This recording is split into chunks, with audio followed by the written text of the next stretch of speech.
키워드로 보는 승부를 시작하기 전에 기상청이 요청한 재난방송을 말씀드리겠습니다. 재난 지역은 서울, 부산, 대구, 인천, 광주, 대전, 울산, 세종, 경기, 충북, 충남, 전북, 전남, 경북, 경남, 제주, 강원이고요. 방송 내용은 이렇습니다. 18시 25분 현재 경기 동부와 강원도, 충북 북부, 전남 동부, 제주도를 중심으로 호우특보가 발효된 가운데 강원 영서와 전남권에는 돌풍과 천둥, 번개를 동반한 시간당 30에서 60mm의 매우 강한 비가, 그 밖에 호우특보 지역에서는 시간당 10에서 30mm의 강한 비가 내리는 곳이 있습니다. 저기압의 영향으로 내일 24일까지 전국 대부분의 지역에 돌풍과 함께 천둥, 번개를 동반한 강하고 많은 비가 내리는 곳이 있겠습니다. 특히 짧은 시간에 강한 강수가 내리면서 하천의 물이 갑자기 불어날 수 있어서 야영객들은 실시간 기상 레이더 영상과 기상 정보를 참고하시기 바라며 천둥, 번개가 치는 해안가 피서객 등 낙뢰로 인한 피해가 발생할 수 있으니 천둥 소리가 들리면 빠르게 안전한 곳으로 대피하는 등 안전사고에 각별히 대비하기 바랍니다. 한편 지역에 따라 강수, 강도의 강수량이 차이가 크고 비가 소강 상태를 보이는 곳이 있겠으니 실시간 레이더 영상과 기상 정보를 참고하기 바랍니다. 이상 기상청에서 알려드렸습니다. 자, 지금 비가 지금은 이쪽은 안 오는 것 같은데 조금씩 내리고 있습니다. 조금씩. 그래요? 소개해드리기 전에 미리 이렇게 얘기를 했습니다. 예, 자. 지금 이 순서 키워드로 보는 승부죠. 오늘도 두 분 나와 계십니다. 먼저 김민하 시사평론가 나와 계십니다. 안녕하십니까? 안녕하세요. 예, 그리고 국민의힘 김용태 전 최고위원이십니다. 어서 오십시오. 네, 김용태입니다. 지금 비가 조금 와요? 아주 조금씩 내리고 있습니다. 아까 올 때는 네. 많이 왔거든요. 비가 저는. 또 끝이고 나면 다음 주에 다시 또 33도 육박한다 그래가지고. 아니 근데 이게 가을비였으면 좋겠어요. 예, 좀 지쳐요. 진짜 너무 더우니까. 그렇죠. 가을이 좀 왔으면 좋겠습니다. 이게 8월 다 갔는데 이제는 와야 되지 않을까요? 와야 할 것이 와야 그게 이제 순리대로 돌아가는 건데 여러모로 순리대로 돌아가지 않는 게 너무 많아서 네. 너무 힘듭니다. 마음이. 오늘 첫 번째 키워드, 이게 마음대로 돌아가지 않는 문제죠. 첫 번째 키워드 오염수 방류 D-1일입니다. 자, 오염수 방류 이 얘기부터 시작을 할 텐데 지금 내일 하죠, 그죠? 오염수 방류가 내일 1시라는 얘기가 있는데 이거 원래 8월 달에 한다고 근데 저 생각보다 좀 늦은 것 같아요. 오히려 어떻게 보세요? 그러니까 이게 뭐 늦은 거에 대해서 계속 일본 언론들은 한국 정부를 배려했다. 근데 또 좀 앞당긴 것이다. 그것도 한국 정부를 배려했다. 그러니까 일본 언론들이 막 무슨 결론이 나와도 한국 정부를 배려했다. 이제 이렇게 되는데 저는 그게 이제 일본 언론의 어떤 뭐랄까요, 어떤 논조라기보다는 일본 정부의 어떤 언론 플레이가 있는 거겠죠. 그러니까 일본 정부는 최대한 주변국에 이 피해를 끼치지 않으면서 또 주변국들의 어느 정도의 동의를 받으면서 명시적이진 않더라도 대충 뭐 이렇게 넘어가는 정도의 분위기를 가져가면서 또 내부적으로는 이 어업인들의 반발이나 이런 것들도 우리가 충분히 이 정도까지는 설득해서 약간 이제 톤이 좀 바뀌긴 했다. 이런 걸 근거로 해가지고 지금 오염수 방류의 정당성을 지금 확인하려는 것이기 때문에 이제 그렇게 이제 나오는 건데 애초에 이제 말씀하신 대로 기시다 오미오 총리 체제에서 8월달 방류를 다 얘기를 했습니다. 왜냐하면 우리만 예를 들면 우리 정부만 내년에 총선이 있고 뭐 이런 게 걱정되는 게 아니라 기시다 총리도 하반기에 선거를 해야 될 입장이에요. 왜냐하면 11월에 후쿠시마 현을 비롯한 세 개의 후쿠시마니까 세 개의 현의 지방선거가 있거든요. 그렇죠. 예. 지방선거도 있고 사실 또 계속 나오는 얘기인데 한번 또 중요한 해산을 하는 게 낫지 않냐 이런 얘기 있거든요. 예. 그래서 그런 것들을 좀 종합을 해보면 일본 내부의 정치 일정 그런 것들도 같이 이제 연관돼서 이제 하고 있는 일이다 이렇게 봐야 될 것 같고 시기는 어쨌든 8월이라는 것은 어쨌든 좀 예상됐던 바 아닌가 이렇게 생각을 합니다. 예. 그러니까 이 일본이 이 오염수 방류를 가지고 국내 정치에 이용하고 있구나. 그러니까 한국 정부를 배려했다라고 얘기하는데 저는 전혀 배려한 것 같지는 않고요. 왜냐하면 이미 7, 8월은 해수욕이 있어서 어려웠다라는 이야기들이 있고 또 9월 달부터는 일본의 그 후쿠시마현의 저인망업이 예정되어 있어서 어쩔 수 없이 8월 지금 이 수준으로 결정한 것이다라는 것이 일본 현지 언론의 추측성 보도가 이미 있었기 때문에 전혀 대한민국 정부를 배려했다라고 생각하지 않고요. 다만 저는 좀 정부의 좀 아쉬운 부분은 그런 거예요.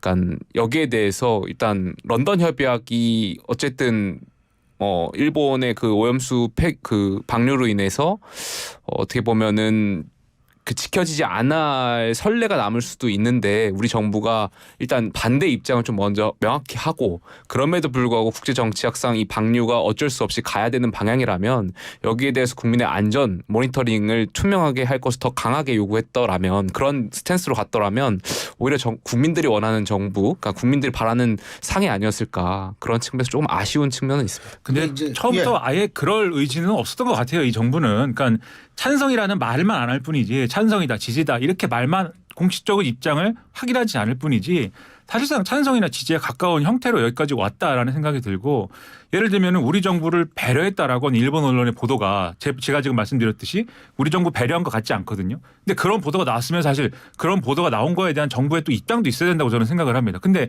야당 의원들도 물어보고 박진 외교부 장관한테 막 물어보고 하는데 아니다라고 얘기하지만 그러면 이제 외국 언론에 대해서 확실하게 어떤 조치를 하는 것이냐에 대해서는 확실하게 조치를 사실관계가 맞지 않는 거는 하겠다라고 얘기하면서도 별도의 무슨 뭐 아쉬운 소리 안 하는 거거든요. 그러니까 저는 이 윤석열 대통령이 이 기시다 후미오 총리한테 요구한 예를 들면은 그 후쿠시마의 이제 오염수 방류와 관련돼서 한국인 전문가가 상주하면서 이제 이것을 검증하는 이러한 것도 사실상 저는 이제 받아들여지지 않았다라고 생각하는데 이렇게 우리가 무시를 당하면서도 한마디도 안 하는 이런 그림 자체가 제가 볼 때는 의심을 사는 거다 이게 그런 생각이 듭니다. 그거는 상주는 IAEA의 동의가 있어야죠. 근데 왜냐면 IAEA 후쿠시마 사무소에 가는 거니까.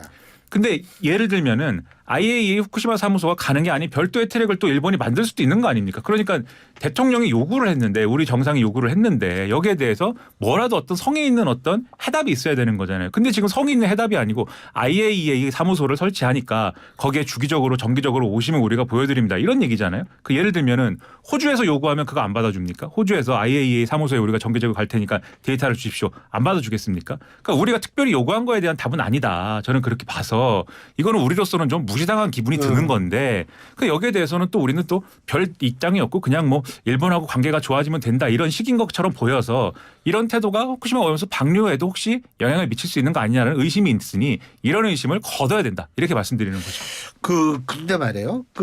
이 오염수 방류 문제는 사실은 일본 영토와 영해 내에서 그 영해도 영토라고 얘기를 하는데 거기서 일어나는 거기 때문에 그리고 IAEA라는 국제 기구가 이게 별 문제 없다고 얘기를 했기 때문에 이게 사실 캐나다, 미국이 제가 볼 때 우리보다 먼저 그 오염수가 방류된 오염수가 먼저 도달을 하는데 캐나다, 미국은 가만히 있잖아요.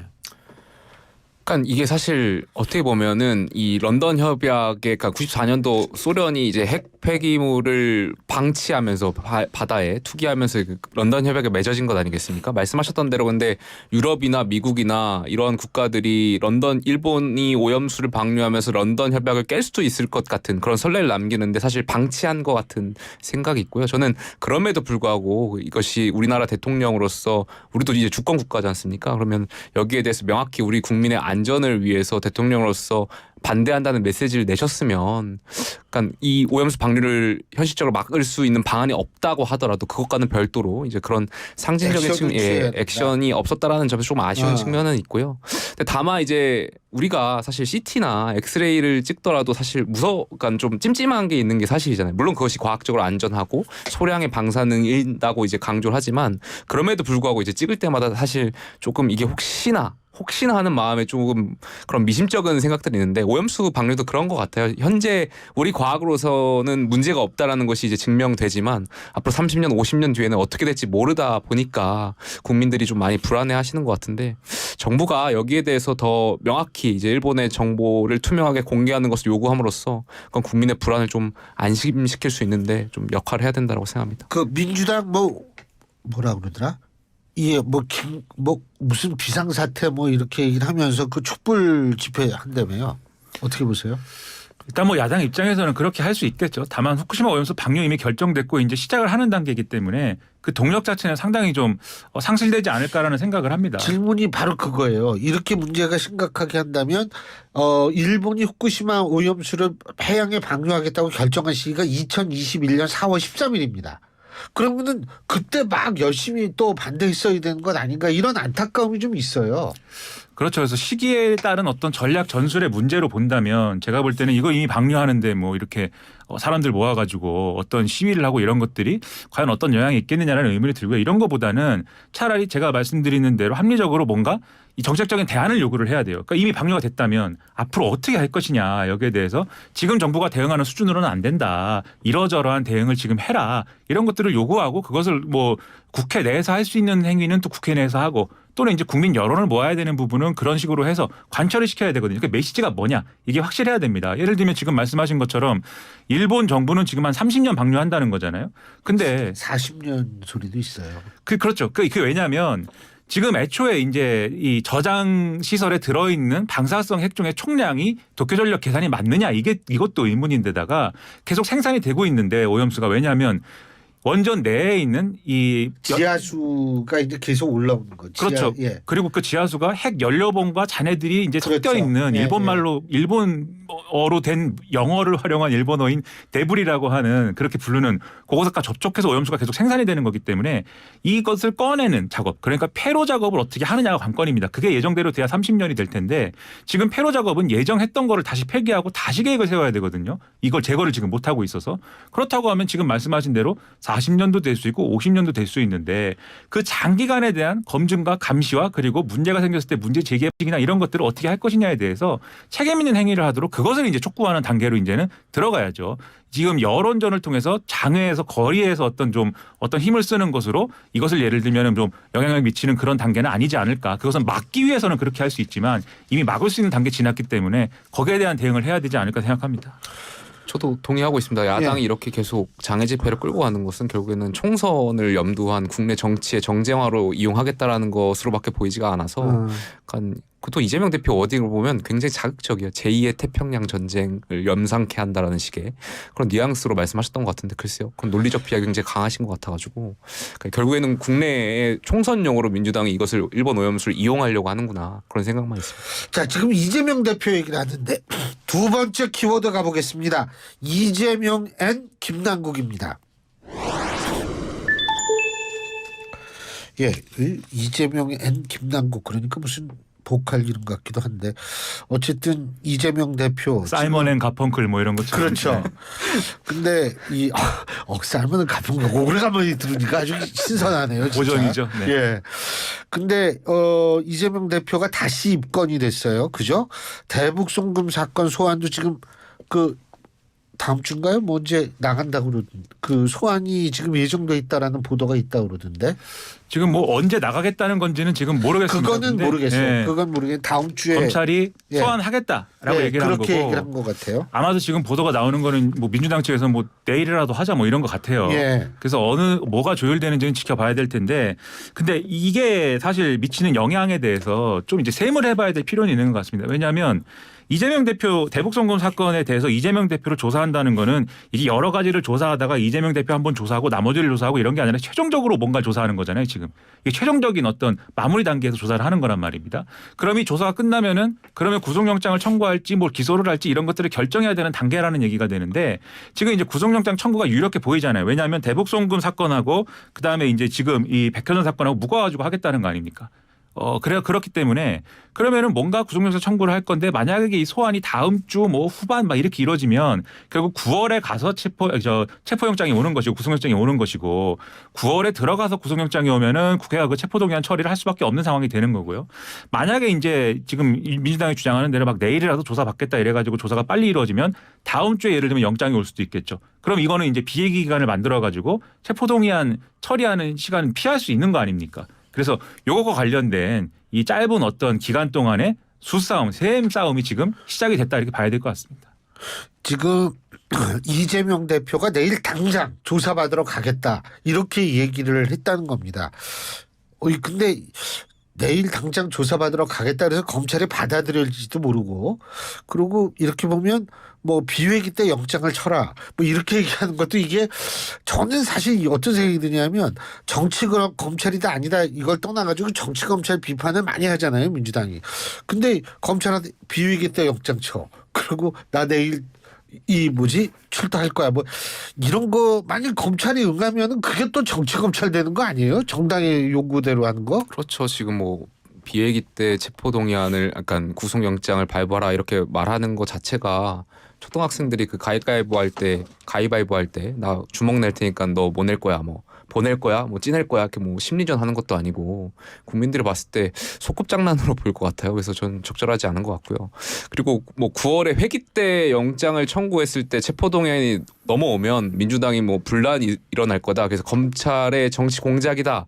이렇게 말씀하시는 민주당 의원들이 계신 것 같은데 저는 오히려 그렇게 된다는 것 자체가 민주당이 쇼하고 있다라는 것을 방증하는 것 같아요. 아니 이재명 대표 불체포 특권 포기하겠다 여러 차례 공언한 바 있고 민주당도 영장 실질 심사 받겠다라고 여러 차례 이야기한 바 있는데 9월에 회기 중에 체포동의안 온다고 해서 자기들끼리 분란 일으키면 앞으로는 그렇게 불체포 특권 포기하겠다 하고 뒤로는 다 막아달라고 지금 하겠다라는 것 방증하는 거 아닌가. 그래서 뭐 회기든 비회기든 회기 때 오더라도 상식적으로 민주당 의원들이 판단하고 약속 지키면 저는 될 문제라고 생각합니다. 제가 이제 요거 약간 첨언을 하자면 이런 문제는 있습니다. 일반적인 사람들도 조사 일정에 대해서는 사실 수사기관하고 약간 협의를 하거나 그런 건 있어요. 내가 내일 가겠다, 내일 모레 가겠다, 오늘은 못 간다. 요거는 협의가 가능한 부분이기 때문에 이재명 대표가 조사 내일 출석하겠다라고 요구할 수 있다고 봅니다. 근데 구속영장을 언제 철하라는 거는 그거는 검찰이 결정하면 되는 문제이기 때문에 요 조사받는 것까지 요구할 수 있지만 비회기 기간에 해라 이렇게 요구할 수는 없는 문제라고 보고요. 다만 만약에 체포동의안 처리를 하는 국면이 오면 민주당 상당히 심각해질 겁니다.